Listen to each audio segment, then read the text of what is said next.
These are the last three problems on the study guide for test 1 of quarter 3 for Algebra B. And the 7th problem you see is going to be a very difficult factoring problem. And what makes it so difficult is this. We have an A term that's not prime. We have a C term that's not prime. That's what makes this tough. But we have to just start with what we know. And what we've always looked at is this last digit sign. Whenever that is a positive, that tells us that we have the same sign. If it was negative, it means they're opposite signs. So if it's positive, that means the outer and inner are adding together. In this case, they add to make a positive 78a. And so what we know about that is that when we go ahead and draw our parentheses, we know we have plus signs. And I also like to squeeze in that a as well. And now I just think about, okay, I know that the outside terms and the inside terms, these right here, are adding together to equal a 78. What that tells me is since I'm adding to make 78, I need these numbers to be smaller than 78. And so when I think about that, I think 16, I'm probably going to break it down to a 2 and an 8. And I'm just going to try this first. It was just kind of a guess, but the reason I did this is because 8 times a number is going to make something smaller than 78. Because the only number that would be close to it would be a 9, and 8 times 9 makes 72. And I don't want the numbers to be bigger than 78. So that's just my guess. If this doesn't work, then I try a 4 and a 4. So now what I'm going to do is I'm going to try the different numbers that make 27. And so I've got a 3 and a 9. We've got 9 and 3. I've also got 1 and 27. And 27 and 1. Those are the only numbers that I can try. If none of these work, then I'm going to erase the 2 and the 8 and try a 4 and a 4. If that doesn't work, then I try 1 and 16 and try the same numbers that multiply to make 27. So it's just a lot of guess and check, but knowing that the numbers add to make 78 helps you out, because then you won't try numbers that are bigger than 78 when you multiply them. So let's try the first one, 3 and 9. So I checked this. This makes 24. And this makes 18, the outside terms do. And so when I add that together, I get 42. A little too small, but that helps me out. I know that tells me I need to get the 8 to multiply by something bigger. So the next one I try is going to be 9 and 3. So 9 here, 3 here, and that will give me a bigger number. So that's a good sign. And so I'll go ahead and erase what I've got and try the next set. So again, I'm going to try 9 here and 3 here. And this is good because I said I needed to multiply the 8 by something bigger and then the 3, and this is, and it gives me a number 72, smaller than 78, which is a good thing. 2 and 3, those multiply to make 6, and when I add that together, hey, we got it, 78. Second try, it worked though.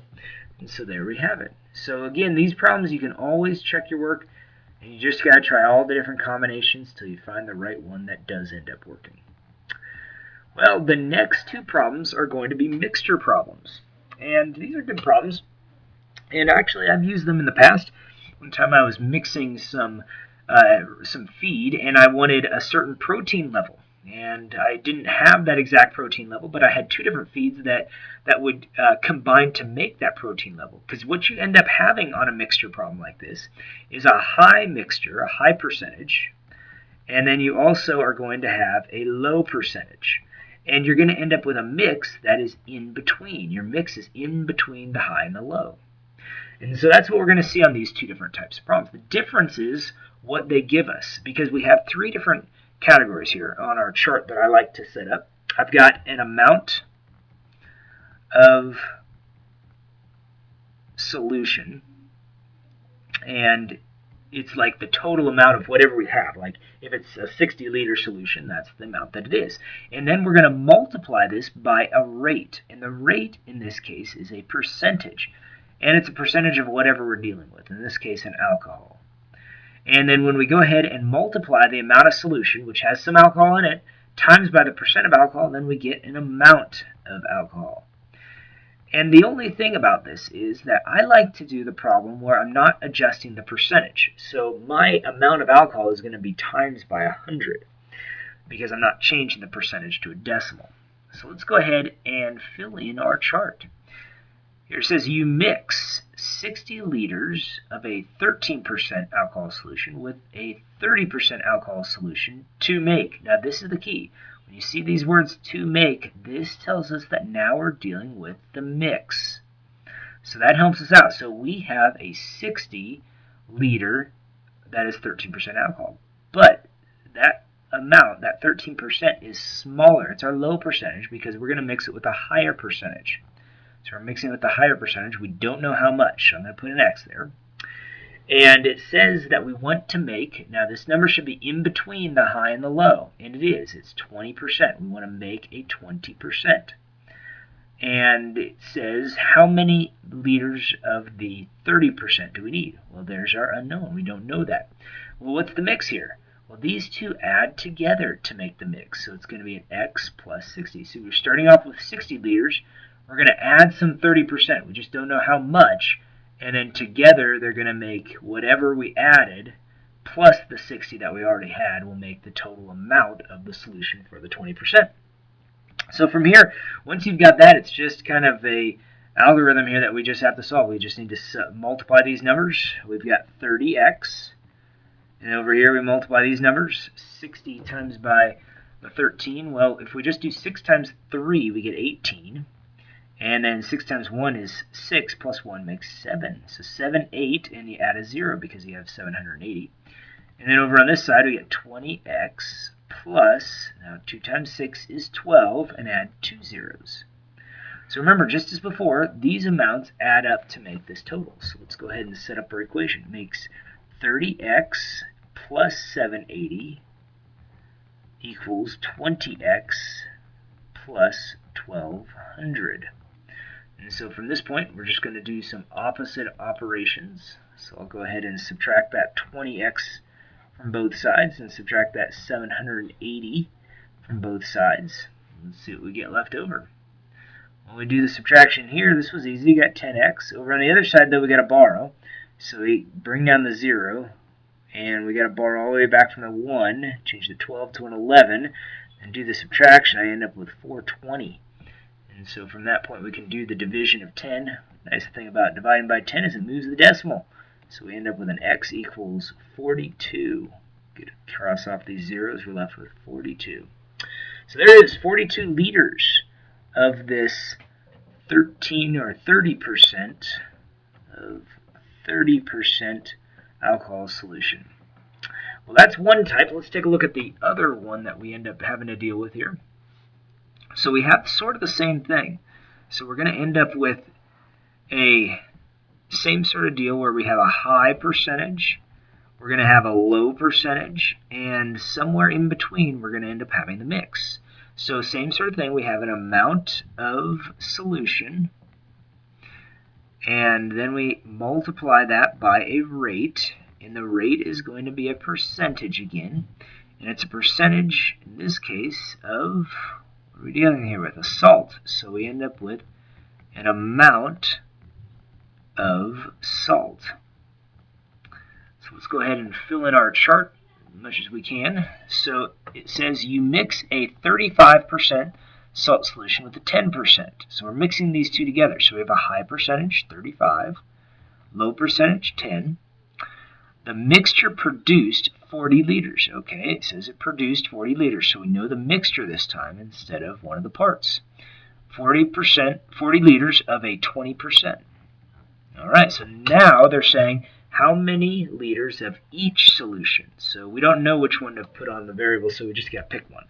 So I'm going to put my variable, let's try it over on the 35 this time. So we'll put the variable right there.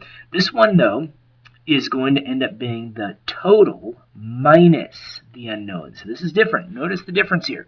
Here we are given one of the parts, and the two add together to make the mix. Here, we are given the mix, we're given the total. So whenever you're given a total, you call one of the parts x. The other part is going to be the total minus this smaller amount, x. So again, these two add together to make the total mixture. And you see these x's will end up canceling, left with 40, which equals 40. So it doesn't work out. Well, we go ahead and multiply across. We end up with 35x. Over on this side, we end up with a 400 minus 10x. And then over on this side, 2 times 4 makes 8, and then followed by 2 zeros. So we add this stuff together. Well, this time we can go ahead and do some extra work on the side, but when I write this down, I can do this work right here. So I'm going to take 10 from 35, and that leaves me with 25x. And I bring down this plus 400, and all equals 800. And so we can go ahead and do some work there. We can do some subtraction. I'm going to take away that 400, and I'm left here with a 25x. And this 25x equals 400. So whenever I have quarters, 25-cent pieces, I think of quarters. So 25, I'm dividing 25 into 400. Think of money. How many quarters make $4? Well, 4 quarters make $1, so that means 16 quarters make $4.